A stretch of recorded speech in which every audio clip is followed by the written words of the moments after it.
Yes, James, I was listening to your introduction. You talked about missing data. What is the definition of missing data? Well, the definition means that for these accounts, you've got 10,000 entities across the public sector, and some of the data is not in the accounts. When you say missing, it just hasn't been submitted, is that right? It hasn't been submitted, and therefore you use the latest data we have. So the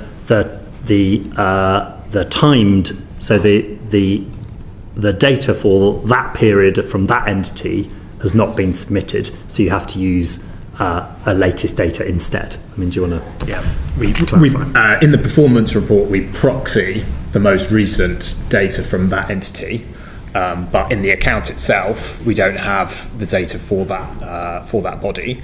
This discussion that we've just had on disclaimed data is obviously, as everyone was saying, very concerning. But I think we are slightly missing the glass half full point here, which is that the amount of missing data is falling in the WJ because of the backstop, forcing local authorities to produce the accounts that have previously been missing. Well, I think that's all very well, Conor, but at the end of the day, what is the sanction on local authorities for not populating this data?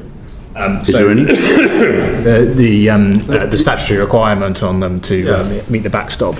And if they don't, as I said previously, we would engage, we have and will publish the list of those that are non-compliant. Ultimately, the department has what we call a best value regime, which means we can issue a best value notice, we can issue a best value inspection, and send in commissioners to run the authority. So I'm just juxtaposing this against the private sector where I run lots of companies. Now, if I tell HMRC that I've got missing data when it comes to my tax return, what do you think happens? Do you think they accept that? Or do you think they come and say, I'm terribly sorry, we're going to assess you anyway? So is there a divergence between the way in which the public sector is treated and the way in which people who are paying the taxes to fund the public sector are actually being treated? As you know, most private businesses have had their advisors weaponized against them to help the government collect tax. So when I hear this, I worry that there's a two-tier system here. Rupert Lowe is tapping into a deep, simmering anger that runs through the entire British tax-paying public. An anger rooted in the sense that the system is fundamentally unfair, structurally unbalanced, and brutally indifferent to the people who actually keep the country running. Lowe's questioning of the Treasury's most senior officials cut straight to the core of that frustration.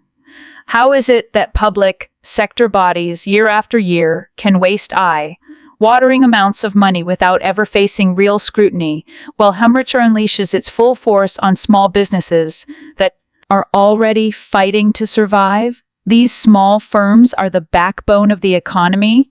They employ local workers, support communities, and generate the revenue that keeps the lights on in Whitehall. Yet they are treated as targets, not partners. Lowe exposes a stark double standard. The bigger the institution, the less accountability it seems to face. Government departments can blow tens or even hundreds of millions through inefficiency, failed systems, mismanaged contracts, and bureaucratic sprawl, and still return to Parliament the next year demanding more. No penalties, no oversight, no responsibility. Meanwhile, a sole trader or a family-run business can be pushed to the brink over a paperwork error, a late VAT payment, or a misunderstanding in an impossibly complex tax code. Mark's heavy-handed approach is not just punitive, it feels predatory, especially when contrasted with the leniency enjoyed by the public bodies burning through taxpayer cash. Lowe's intervention is not just about fiscal discipline. It is about restoring a basic moral logic to government. If the state expects citizens to uphold their obligations, to pay taxes, follow the rules, contribute to society, then the state must hold itself to the same standard. Accountability cannot be a one-way street. His questions force the Treasury to confront an uncomfortable truth. A system that punishes the productive while excusing the wasteful is not just inefficient. It is corrosive. It destroys public trust. It fuels political cynicism. It makes people feel that the entire apparatus of government exists to take from them, not to serve them. In a political climate where confidence in institutions is already eroding, Lowe's challenge lands with even greater weight. This is more than a parliamentary exchange. It is a signal that the public's patience is wearing thin. Unless the government begins to demand transparency and responsibility from its own agencies, the gap between taxpayers and the state will continue to widen, and the legitimacy of the system itself will be called into question. The issue over the sovereignty of the Falklands does, but rearming Argentina is a bit rarer in terms of a topic for discussion. But it's clear that Javier Milei wants to boost the effectiveness of Argentina's armed forces.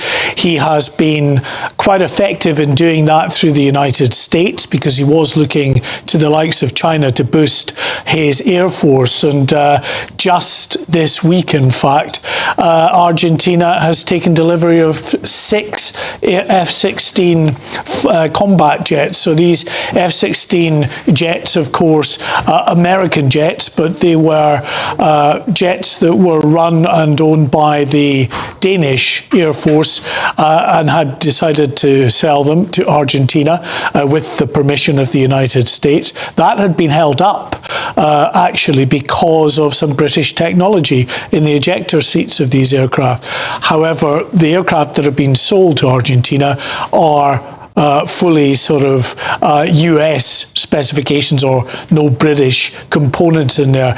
And this is the issue about these weapon systems and components within weapon systems. If there's any British link to that, then the British government has this arms embargo that will not allow any of those weapons or systems to be passed on to the Argentinians. This is what Javier Milei is now suggesting that to the Telegraph, that the British government is exploring with them, that they're negotiating.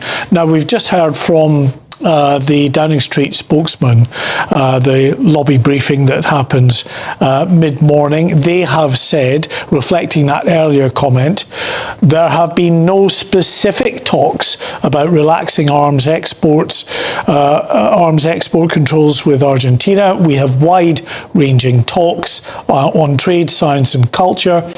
Sovereignty, they go on to say, of the Falklands is not up for negotiations. Now, I think there's a bit of wriggle room within that comment, and that is around the phrase "no specific talks."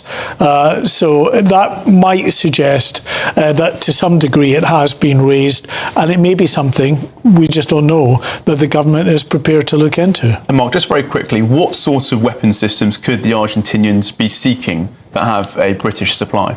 Well, all kinds. Missiles, definitely, but, combat aircraft as well, naval vessels, anything that might have some British military involvement. We have a huge sort of arms industry here in the UK that supply even the component parts for systems that aren't wholly British owned. So there is that issue. But the big concern for the UK is if they agree to this, and okay, you've got Javier Milei, who's in office at the moment. Who do you have in office 5 or 10 years down the line? What is their ambition for the Falklands, having been armed to the teeth by this armed embargo being lifted?